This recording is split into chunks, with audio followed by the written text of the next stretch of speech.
আমি বলছি শুভেন্দু অধিকারী ভুল কথা বলেছেন। শুভেন্দু অধিকারী ওকে বিধানসভার বাইরে না, ওকে দেশের বাইরে ফেলা উচিত। আমি বলেছি হুমায়ুন কবিরের মতন লোকজনের তো এই দেশে থাকার অধিকারই নেই, তোমার জিহাদি মানসিকতার লোকজন। একজন সাচ্চা ইসলাম ধর্মের মানুষ বলুন তো, যে একটা মানুষ সম্পূর্ণভাবে রোজা না করে সে ইফতার করা মানে তার গোটা এই প্রক্রিয়াটাকে অসম্মান জানানো নয়? দুধের গায়ের সাথে তুলনা করেছে, মানুষের সাথে তুলনা করেনি, গরুদের সাথে তুলনা করেছে। মমতা বন্দ্যোপাধ্যায় সহ্য করছেন, মমতা বন্দ্যোপাধ্যায় সহ্য করছেন, আমরা হলে ঘাড় ধরে জেলে ভরতাম আর এই দেশ থেকে তাড়াতাম। নই, মুসলমান ধর্মের বিপক্ষে আমরা নই। আজকে যখন আরামবাগ টিভির শফিকুলের বিরুদ্ধে যখন এই রাজ্য সরকার দমনপীড়ন নীতি তাদের যে লাগু করে, যেভাবে তার উপরে কোয়ারসিভ মেশন নিয়েছে, আমরা পাশে দাঁড়াইনি, আমরা শফিকুলের কথা বলিনি। আজকে তোমাকে যখন এই সরকারের দ্বারা তোমাদের হেনস্থা আছে, আমরা কথা বলি। আমরা এপিজে আব্দুল কালামকে শ্রদ্ধা করি কিন্তু হুমায়ুন কবিরকে ঘৃণা করি, এটা হচ্ছে আমাদের স্ট্যান্ড।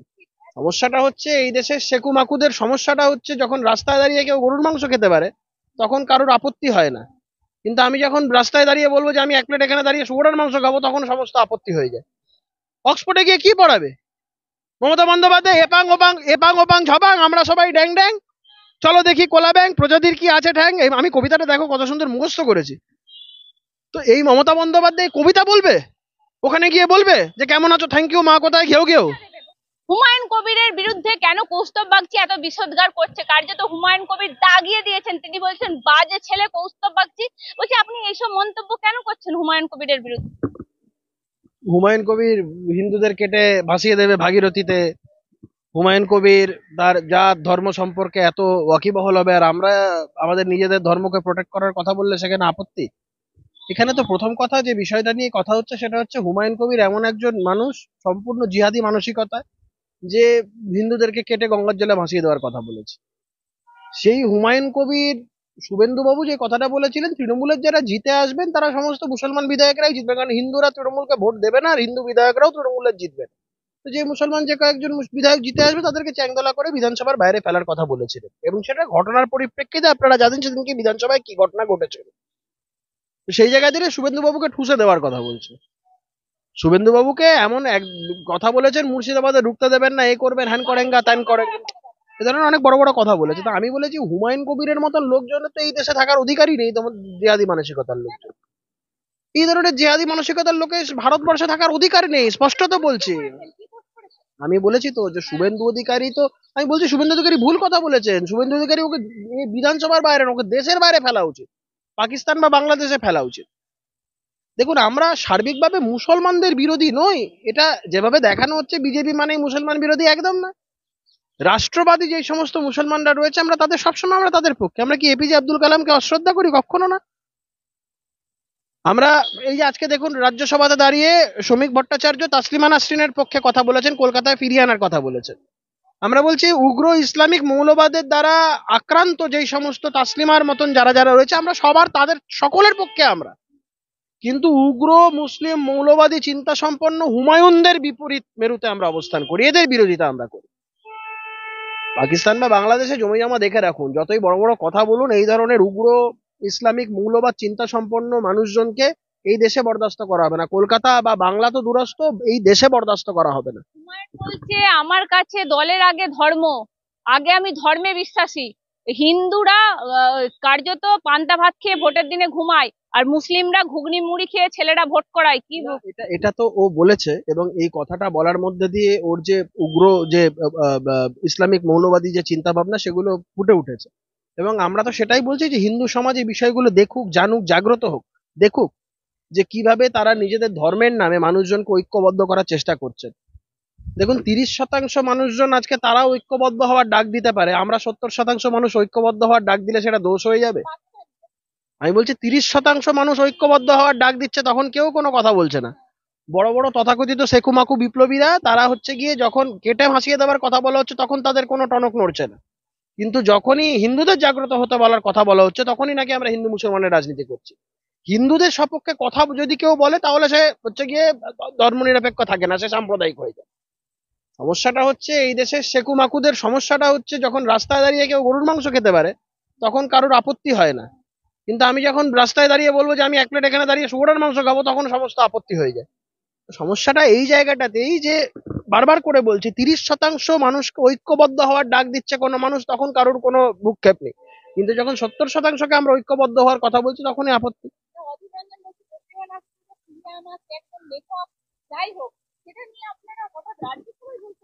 তো কেন বলবে না কেন? না বলার কি আছে? সবাই তো বলে আমরা মুসলমান বিরোধী, তাসলিমা নাসরিন তো মুসলমান, তো তার বিরোধিতা আমরা কোথায় করছি? আমরা তো তাকে ফিরিয়ে আনার কথা বলছি। তাসলিমা নাসরিন উগ্র ইসলামিক মৌলবাদের শিকার। আমরা চাই তাসলিমা নাসরিন সশরীরে থাকুন, ভালোভাবে থাকুন, মর্যাদা নিয়ে থাকুন, এবং তার বিরুদ্ধাচারণ যারা করবে তাদের বিরুদ্ধে যেন আইনানুগ ব্যবস্থা হয়। একজন লেখিকা, তিনি কলকাতাকে ভালোবাসেন, কলকাতাকে প্রাণের শহর বলে মনে করেন, তিনি কেন কলকাতায় থাকতে পারবেন না? এবং আমি তোমাকে বলছি, যেটা হচ্ছে যারা সোকল, যারা মুসলমানদের যারা দরদি, যারা হচ্ছে গিয়ে দুধেল গাই বলে মুসলমানদের আখ্যা দেয়, তো সেই তৃণমূল কংগ্রেস দলের নেতা একটা সময় ইনস্ট্রুমেন্টাল ছিলেন এই তাসলিমা নাসরিনকে কলকাতা ছাড়া করার পেছনে। এবং তৃণমূল কংগ্রেসের যে সমস্ত মৌলবাদী চিন্তা সম্পন্ন যে সমস্ত নেতারা রয়েছেন, তারা দেখবেন তাসলিমা নাসরিনকে যাতে না পারা যায়, সেই বিষয় নিয়ে তাদের ভূমিকা থাকবে বলে আমি দৃঢ়ভাবে মনে করি। আমরা তো বারবার করে বলছি, আমরা কোনো ধর্মের বিপক্ষে নই, মুসলমান ধর্মের বিপক্ষে আমরা নই। আজকে যখন আরামবাগ টিভির শফিকুলের বিরুদ্ধে যখন এই রাজ্য সরকার দমনপীড়ন নীতি তাদের যে লাগু করে, যেভাবে তার উপরে কোয়ারসিভ মেশন নিয়েছে, আমরা পাশে দাঁড়াইনি, আমরা শফিকুলের কথা বলিনি। আজকে তোমাকে যখন এই সরকারের দ্বারা তোমাদের হেনস্থা হচ্ছে, আমরা কথা বলিনি। এখানে ধর্মের ব্যাপার নয়, এখানে কথাটা হচ্ছে রাষ্ট্রবাদী কারা, রাষ্ট্রবিরোধী কারা। আমরা রাষ্ট্রবাদীদের পক্ষে, রাষ্ট্রবিরোধীদের পক্ষে। আপনার যুক্তি একদম ঠিক। আমি বলছি আপনারা ধর্মের বিপক্ষে নয়, কিন্তু বেছে বেছে আপনারা ব্যক্তিকে সাপোর্ট করে কথা বলেন কেন? যেমন হাসিনাকে সাপোর্ট করছেন, তসলিমাকে সাপোর্ট করছেন, আপনারা আপনারা তেমন শফিকুলকে সাপোর্ট করছেন, রোজিনাকে সাপোর্ট করছেন, কিন্তু একটা মুসলিমদেরকে আপনারা দেখতেই পাচ্ছেন না, মুসলিমদের আপনারা বিরুদ্ধে। এটা সম্পূর্ণভাবে একটা অপপ্রচার এবং ভুল প্রচার। আমরা উগ্র ইসলামিক মৌলবাদের বিপরীত।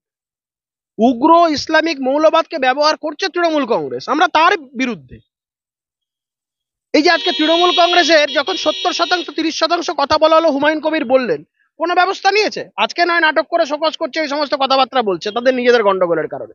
এই যে ফিরাদ হাকিম সমস্ত মানুষকে দাওয়াতে ইসলাম দিয়ে ইসলাম ধর্ম গ্রহণ করার কথা বললেন, কই ব্যবস্থা কোথায় নিলেন? আমাদের প্রশ্ন হচ্ছে ব্যবস্থাটা কোথায় নিলেন? যদি তারা তখন ফিরাদ হাকিমকে দলীয়ভাবে বরখাস্ত করতেন, মন্ত্রিসভা থেকে বরখাস্ত করতেন, দল থেকে বরখাস্ত করতেন, আমরা বুঝতাম যে তৃণমূল কংগ্রেস এমন একটা স্ট্যান্ড নিয়েছে এটাকে সত্যি করে ধর্মনিরপেক্ষ বলা যায়। ধর্মনিরপেক্ষ নয়, তারা যদি উগ্র ইসলামিক মৌলবাদকে সমর্থন করেন, আমরা মনে করি যে হিন্দু হিসাবে, ভারতবর্ষের একজন নাগরিক হিসাবে উগ্র ইসলামিক মৌলবাদের বিরুদ্ধে রুখে দাঁড়ানো আমাদের নৈতিক কর্তব্য, এবং আমরা সেটাই করছি। বাজে ছেলে আপনি, ফালতু ছেলে, আপনার কথায় কান দেওয়ার কোনো দরকার নেই। ও কি বললো না বললো তাতে কি এসে গেল? ও কি এসে গেল? আমি তো বারবার করে বলছি, এখন থেকে এই সমস্ত সময় নষ্ট না করে পাকিস্তান বা বাংলাদেশে জমি জমা দেখা শুরু করুক। আমি আবারও বলছি, ও রেজিনগর ফেজিনগর ছেড়ে দিক, ওপারে ওপার বাংলায় জমি জমা দেখুক, পাকিস্তানে দেখুক, অনেক আত্মীয় স্বজন পাবে, দেখুক জমি জমা দেখুক, বাড়ি ঘরদোর দেখুক, কারণ ও এখানে ওকে থাকতে দেওয়া হবে না। এই ধরনের উগ্র, যারা মৌলবাদ সম্পন্ন, যে সমস্ত চিন্তা ভাবনা সম্পন্ন মানুষজন রয়েছে, তাদেরকে ভারতবর্ষে অন্তত বরদাস্ত করা হবে না। আমি আবারও বলছি, যারা উগ্র ইসলামিক মৌলবাদের হাতে আক্রান্ত, সেটা তাসলিমা নাসরিন হতে পারে, সেটা কোথাও শেখ হাসিনা হতে পারে, সেটা কোথাও শফিকুল হতে পারে, কোথাও রোজিনা হতে পারে, আমরা তাদের পাশে আছি। কিন্তু কোনোভাবে এই ধর্মান্ধতা বা হচ্ছে গিয়ে উগ্র ইসলামিক মৌলবাদী চিন্তা ভাবনা সম্পন্ন যে সমস্ত মানুষজন এবং তাদেরকে ক্যাপিটালাইজ করছে এবার তৃণমূল কংগ্রেস, এর বিরুদ্ধে আমরা আওয়াজ তুলছি এবং তুলবো আগামী দিন, তাতে যা হয় হোক। যেমন উগ্র ইসলামবাদের বিরুদ্ধে আপনারা কথা বলবেন, উগ্র ইসলামী যারা এই মুহূর্তে দাঁড়িয়ে মৌলবাদের বিরুদ্ধে, ঠিক তেমনি উগ্র হিন্দুত্ববাদের বিরুদ্ধেও কি কৌস্তবরা কথা বলবেন? আর সেক্ষেত্রে চুপ করে হিন্দুত্বর কোথায় উগ্র চিহ্নটা কোথায় দেখছেন? আমাদের তো আক্ষেপ এই জায়গাটাতে যে 30% তারা আজকে গিয়ে ঐক্যবদ্ধ হওয়ার ডাক দিচ্ছে, কিন্তু 70% মানুষ আমরা ঐক্যবদ্ধ হতে পারছি না। আমরা 70% ঐক্যবদ্ধ হওয়ার কথা বলছি, তার মানে এই নয় যে বাকি 30%কে দেশ থেকে তাড়িয়ে দেবো। আমরা শুধু বলছি 30% মানুষ আজকে ঐক্যবদ্ধ হতে পারছে, যারা সংখ্যালঘু, আমরা সংখ্যাগরিষ্ঠ 70% মানুষ, তারা আমরা ঐক্যবদ্ধ হতে পারছি না। এটার মধ্যে উগ্র আর কি, আর অনুগ্র আর কি? এটা আমাদের দুর্ভাগ্য যে 70% মানুষ তারা ঐক্যবদ্ধ হতে পারছে না, হিন্দুস্তানের মাটিতে হিন্দুরা ঐক্যবদ্ধ হতে পারছে না। এর থেকে বড় আক্ষেপ আর কি থাকতে পারে? সাথে মুখ্যমন্ত্রী যাচ্ছেন ফুরফুরা শরীফে, কার্যত পীরজাদাদের সাথে বৈঠক চলছে মুখ্যমন্ত্রীর, তিনি ইফতার পার্টি করবেন ওখানে, কিভাবে দেখছেন বিষয়টা? একজন সাচ্চা ইসলাম ধর্মের মানুষ বলুন তো, যে একটা মানুষ সম্পূর্ণভাবে রোজা না করে সেই ইফতার করা মানে তার গোটা এই প্রক্রিয়াটাকে অসম্মান জানানো নয়। আমি একটি ধর্মকে শ্রদ্ধা করি, সম্মান করি, তার মানে তো এই না যে আমাকে মাথায় ফেজ টুপি পরে নামাজ পড়তে হবে। আমার ধর্ম আমাকে নামাজ পড়া শেখায়নি, আমার ধর্ম আমাকে পুজো আর্চা করতে শিখিয়েছে। আমি যদি সেটাই করি তার মানে কি আমি অন্য ধর্মকে অসম্মান করছি? আমি যখন একটা মেকি ভাব নিয়ে অন্য ধর্মকে শ্রদ্ধা জানানোর নাম করে শুধুমাত্র ভোট ব্যাংক পলিটিক্সের স্বার্থে কোথাও মাথায় হিজাব পরছি, মাথায় ফেস টুপি পরছি, সম্পূর্ণভাবে তাদের ধার্মিক প্রক্রিয়াটাকে আমি অপমান করছি, অবমাননা করছি। আমার মনে হয় শিক্ষিত মুসলিম সমাজ যদি এই বিষয়টা বুঝতে পারে তবে রাজ্যের মঙ্গল। তবে তারা বুঝতে পারবে যে কারা তাদের আদতে তাদের পক্ষে আর আদতে তারা তাদের বিপক্ষে কারা। দুধের গায়ের সাথে তুলনা করেছে, মানুষের সাথে তুলনা করেনি, গরুদের সাথে তুলনা করেছে।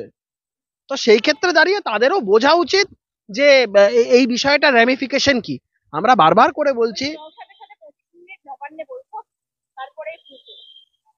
নওশাদ আব্বাস এই সমস্ত, আমি তো বারবার করে বলছি তহা সিদ্দিকী এই সমস্ত লোকজনদের নিয়েই তো তৃণমূলের কারবার, যারা ধর্ম এবং ভোট ব্যাংককে একসাথে গুলিয়ে দিতে চায়।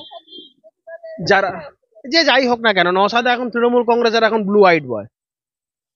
কোনদিন উন্নয়নের যোগ্যে ঝাঁপ দেবেন দেখুন না, ও এখন যতই বড় বড় যা কথা বলুক না কেন, ও এখন সব বোঝা যাচ্ছে বাংলা।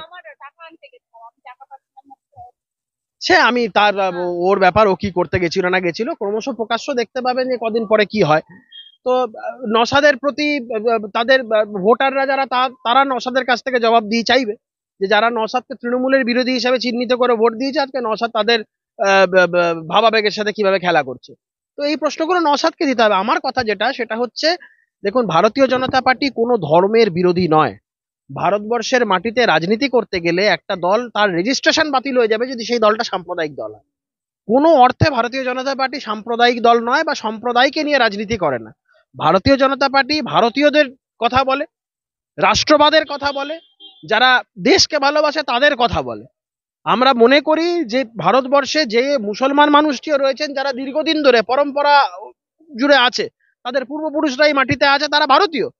এবং আমরা মনে করি যে তারা যারা রাষ্ট্রহিতে কাজ করে, যে আমরা কি আজকে এপিজে আব্দুল কালামকে অসম্মান করি? কখনো না। আমরা এপিজে আব্দুল কালামকে শ্রদ্ধা করি কিন্তু হুমায়ুন কবিরকে ঘৃণা করি, এটা হচ্ছে আমাদের স্ট্যান্ড। যখন কৌস্তব বাগচি কথা বলছে তখন একদম আপনাদেরকে যে কথাটা বলবো, সৌগত কিট কার্যত রমজান মাসে সংখ্যালঘুদের জন্য এই মুহূর্তে দাঁড়িয়ে মোদী সরকার চালু করেছেন। রীতিমতো সৌগত কিট প্রত্যেকটা সংখ্যালঘু পরিবারে তাদের পাশে দাঁড়ানোর জন্য মোদী সরকার বলছেন এই মুহূর্তে দাঁড়িয়ে। আর একটা বিষয় বলছি, আপনাদের রাজ্য সভাপতি নিয়ে ফিরহাদ হাকিম কটাক্ষ করেছে আপনারা নাকি শুধু মিডিয়াতেই আছেন, ওই ইটিং আর আপনারা নিজেরা বসছেন ওইগুলো মিডিয়াতে দেখাচ্ছে, কিছুই হবে না, আপনাদের রাজ্য সভাপতি ওই মিডিয়াতেই। ও জেহাদি হেলে পড়া হাকিমের কথার মন্তব্য জবাব দেওয়ার খুব প্রয়োজন আছে। একটা মানুষ যে এত বড় একটা মানে বিষদগার সুলভ একটা কথাবার্তা বলতে পারে দাঙ্গা লাগিয়ে দেওয়ার মতন, ওর কথাবার্তা যা তো দাঙ্গা লেগে যাবে। যা পরিস্থিতি তৈরি করছে তাতে তো মানুষে মানুষে বিভেদ সৃষ্টি হবে। এত বড় ঔদ্ধত্য একজন ক্যাবিনেটের সদস্য হয়ে সংবিধানের নামে শপথ নিয়ে বলছে দাওয়াতে ইসলাম দিয়ে সমস্ত হিন্দুদের মুসলমান বানাবে, আর এগুলো আমরা বরদাস্ত করবো আর এই ধরনের লোকের কথার উত্তর দেব? মমতা বন্দ্যোপাধ্যায় সহ্য করছেন, মমতা বন্দ্যোপাধ্যায় সহ্য করছেন, আমরা হলে ঘাড় ধরে জেলে ভরতাম আর এই দেশ থেকে তাড়াতাম। এই সমস্ত উগ্র মৌলবাদী চিন্তা সম্পন্ন মানুষের এই দেশে থাকার কোনো অধিকার নেই। এই ধরনের নিম্ন রুচি মানুষজন যারা এই ধরনের নিম্ন রুচি মানে একদম এই ধরনের মানে জাতিবাদী একটা বিভেদ লাগানোর চিন্তা ভাবনা নিয়ে চলা একজন মানুষের ভারতবর্ষে থাকার কোনো অধিকার নেই। এর কথার জবাব দেব? ও ভারতীয় জনতা পার্টি নিয়ে মন্তব্য করবে, সেই মন্তব্যের উত্তর দিতে হবে। দা বলছি মমতা বন্দ্যোপাধ্যায় নাকি অক্সফোর্ড যাচ্ছিলেন। মমতা বন্দ্যোপাধ্যায়, আমি বলছি রীতিমতো ডপের কথা, আরটিআই দিয়ে তো বলে দিয়েছে যে কোনো অক্সফোর্ডের লোকেরাই জানে না, অক্সফোর্ডের লোকেরাই জানে না যে আসছে। একটা একটা ওই ধরো আমাদের ক্যালকাটা ইউনিভার্সিটি আন্ডারে অনেক কটা কলেজ, এই ব্যাঙের ছাতার মতন গজিয়ে ওঠা অনেক কলেজ টলেজ আছে। এবারে কোনো একটা প্রাইভেট কলেজে কেউ তার ব্যক্তিগত উদ্যোগে ওকে ডেকেছে। মমতা বন্দ্যোপাধ্যায় কাউকে ওই বেঙ্গল সাবমিট ফামিটে এরকম কোনো কাউকে একটা ধরে ধরে কোনো একটা কলেজের মালিককে নিয়ে এসেছিল, বলছি তো কেলক্স বলে একটা কলেজ আছে, আমি তো কোথাও না কনফ্লেক্সের কোম্পানি থেকে ডেকেছে কিনা, কেলক্স মানে তো কনফ্লেক্স জানি, তো দেখলাম না কেলক্স বলে একটা কলেজের ওখানে একটা ইয়েতে একটা সম্পূর্ণভাবে কেন রাখতে যাবে অক্সফোর্ড থেকে ওকে? কি নিয়ে জ্ঞান দেবে ওখানে? এ পড়াবে ওই কেমন আছো থ্যাংক ইউ মা কোথায় ঘেউ ঘেউ, অক্সফোর্ডে গিয়ে কি পড়াবে? মমতা বন্দ্যোপাধ্যায় এপাং ওপাং ঝপাং আমরা সবাই ড্যাং ড্যাং, চলো দেখি কোলা ব্যাং প্রজাতির কি আছে ঠ্যাং, আমি কবিতাটা দেখো কত সুন্দর মুখস্থ করেছি। তো এই মমতা বন্দ্যোপাধ্যায় কবিতা বলবে, ওখানে গিয়ে বলবে যে কেমন আছো, থ্যাংক ইউ মা কোথায় ঘেউ ঘেউ। আমি কি বলছি, অক্সফোর্ডের আড়ি সুরক্ষার কথা বলতে গেলে ওখানকার যদি কোনোজন লোকজন, যদি ওয়াকিবহল লোকজন থাকে, তারা তাকে প্রশ্ন করবে এই রাজ্যে আপনার আরজিকর হয় কেন? এই রাজ্যে ওই নদিয়াতে ওই মেয়েটি ধর্ষণে খুন হওয়ার পরে, হাঁসখালিতে হওয়ার পরে আপনি কেন বলেন যে মেয়েটি প্রেগনেন্ট ছিল? আজকে এতে তোমার কামদুনির মতন ঘটনায় শুধুমাত্র রাজ্য সরকারের অপদার্থতার কারণে, ইনভেস্টিগেশন এজেন্সির অপদার্থতার কারণে তারা ছাড়া পেয়ে যাচ্ছে, এই সময় দোষী ব্যক্তিরা আছে। আমি বলছি আরজি করে মামলা ফিরিয়ে দিল কলকাতা আদালতে, কার্যত মাননীয় বিচারপতি তীর্থঙ্কর ঘোষের বেঞ্চে, কতটা খুশি? দেখুন, পরিবার যেটা চাইছে, পরিবারের এই সেন্টিমেন্ট, পরিবারের এই চাওয়ার সাথে আমরা 100% সহমত। পরিবার যেভাবে চাইবে, পরিবার যেখানে যেখানে ডেফিসিয়েন্সি মনে করছে, আমরা তার সাথে একমত। আমরা চাই বিচার হোক। আমি এটুকু বলতে পারি, justice might have been delayed, কিন্তু আমার দৃঢ় বিশ্বাস justice would not be denied. দেখুন, ওদের যেটা ওই চার্জশিটের এগেনস্টে মনে হয় ওরা কিছু নারাজি টারাজি করেছে, একটা প্রোটেস্ট পিটিশন করেছে, তো সেটা কোর্ট এখানে শুনবে, ইন্ডিপেন্ডেন্টলি মেটেরিয়াল যা যা আছে সেগুলো শুনবে। আমার মনে হয় এখানে অনেক কিছু সামনে আসবে। আমার এখনো দৃঢ়ভাবে আমি বিশ্বাস রাখি যে দোষীরা শাস্তি পাবে।